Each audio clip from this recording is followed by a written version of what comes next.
कई कार्यक्रम कर रहे हैं, जनता के बीच में जा रहे हैं और कई तरह की। देखिए, चूँकि करनाल लोकसभा मेरा अपना लोकसभा क्षेत्र है और यहाँ एक राउंड मेरा सभी 9 विधानसभा में होना है। अभी तक मैं जैसे आज नीलोखेड़ी का ये कार्यक्रम हुआ है, इससे पहले घरोंडा में, इससे पहले करनाल में, पानीपत में, ऐसे कुछ कार्यक्रम हो गए हैं। शेष बचे कार्यक्रम अगले 3-4 दिनों के अंदर हर एक विधानसभा में जा करके, आखिर चुनाव प्रचार के दिनों में हर एक की अपनी अपनी भूमिका होती है। मेरी भूमिका यही है कि जो हमारे बहुत प्रतिष्ठित लोग हैं, बहुत समाज में अग्रणी लोग हैं, जिनको हम की वोटर, प्रभावी मतदाता कहते हैं, आखिर इनके सामने भी बहुत तर्कसंगत तरीके से कि हमको आखिर सरकार भारतीय जनता पार्टी की क्यों लोग बनाए, तो उसमें निश्चित रूप से हम कांग्रेस के जो कारनामे हैं उनके समय के 10 साल के, और हमारे जो हमने काम किए हैं, जो जनता को पसंद आए हैं, उसका हमको भी प्रसाद पहले मिला भी है। लोकसभा के चुनाव में भी 9 की 9 विधानसभा में हमारी बढ़त रही है, और लोकसभा चुनाव में जब लोगों को बताते रहे हैं तो बहुत अति प्रसन्नता और उन्होंने अपना संतोष व्यक्त किया है कि हाँ, भारतीय जनता पार्टी की सरकार ही ये सारे काम दे सकती है। कांग्रेस के लोग तो इतने बौखला गए हैं कि जो सुधारात्मक काम, सुधारवादी काम हमने किए 10 साल में, उसी को उल्टा पाठ पढ़ाने के लिए लगे हैं, जिस पर लोग विश्वास नहीं करेंगे। क्योंकि जिस प्रकार की नौकरियों की भ्रष्टाचारी नीति कांग्रेस की चलती थी, उन्होंने फिर उस पर बोलना शुरू कर दिया, हम आएंगे तो हम आपको इतने नौकरियां ला के देंगे। नौकरी हम देने वाले कौन हैं? नौकरी तो जो योग्य व्यक्ति है वो हमसे ले लेता है, उसकी योग्यता के आधार पर उस टेस्ट में जब वो पास होता है, अच्छे अंक लाता है, तो वो नौकरी लेता है।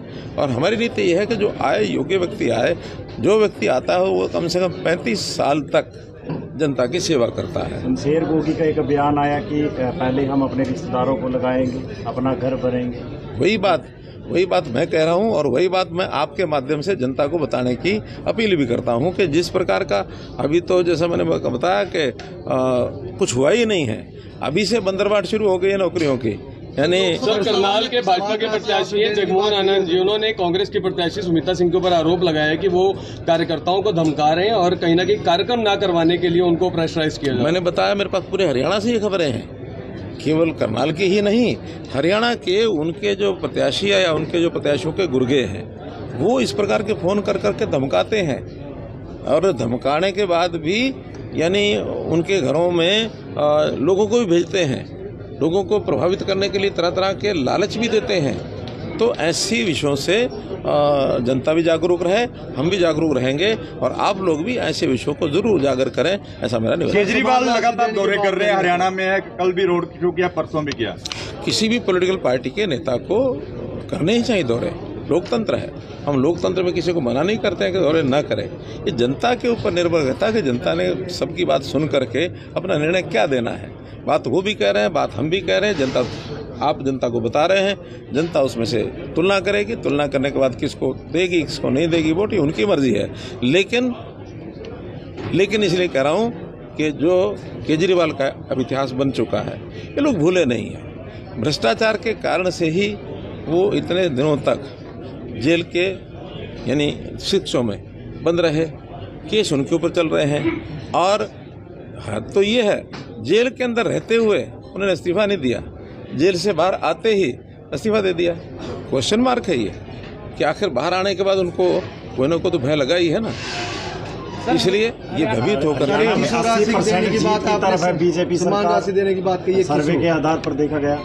मैं तो कह रहा हूँ कि बीजेपी की तरफ हम अग्रसर हैं, लेकिन चुनाव है तो चुनाव में मेहनत, हमारा नीचे तक का कार्यकर्ता, बूथ लेवल तक का कार्यकर्ता लगातार जब तक पोलिंग नहीं होती तब तक हम आखिरी वोट डलने तक हमारा कार्यकर्ता। प्रधानमंत्री जी और 80 रुपए देने की बात की आपने रसोई घर में, उधर से कांग्रेस भी कह रही है हमारा भाजपा ने कॉपी पेस्ट कर लिया।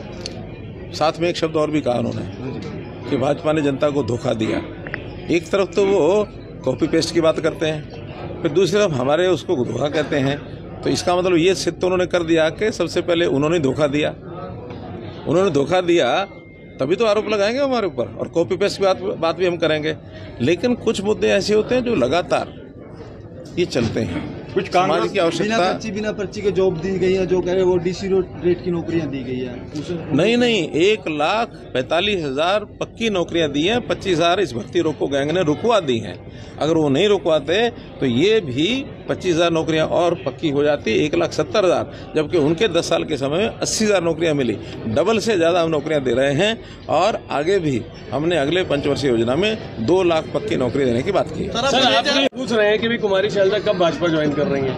देखिए ये तो शैलजा से पूछना पड़ेगा, मैं नहीं बता सकता, लेकिन उनके जिस प्रकार से व्यवहार की बातें सुनी हैं, कांग्रेस ने जैसा उनके ऊपर व्यवहार किया है, कोई भी जो यानी खुददार व्यक्ति होगा, जो सम्मान अपना रखता होगा, वो जरूर सोचेगा कि मुझे मेरा अगला स्टेप क्या होगा। नीलोखेड़ी जनता से क्या घर के कह रहे हैं कि अपना घर संभाल लें, पहले अपना घर संभाल लें बीजेपी वाले। हमारा घर संभला हुआ है, वो समस्या तो यह है कि उनके घर में से हमारे घर में जो लोग आ रहे हैं, अब उनको भी संभाल रहे हैं, उनको भी सम्मानजनक दायित्व देकर के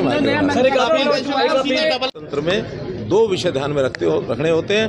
पहले तो लोकतंत्र की जीत, लोकतंत्र जीत होती है, ज्यादा से ज्यादा वोटें होनी चाहिए। दूसरी अपील, चूंकि भाजपा का मैं नेता हूं, तो भारतीय जनता पार्टी की जीत कराएं, ये मैं अपने वोटर्स को भी कहूंगा, ताकि हम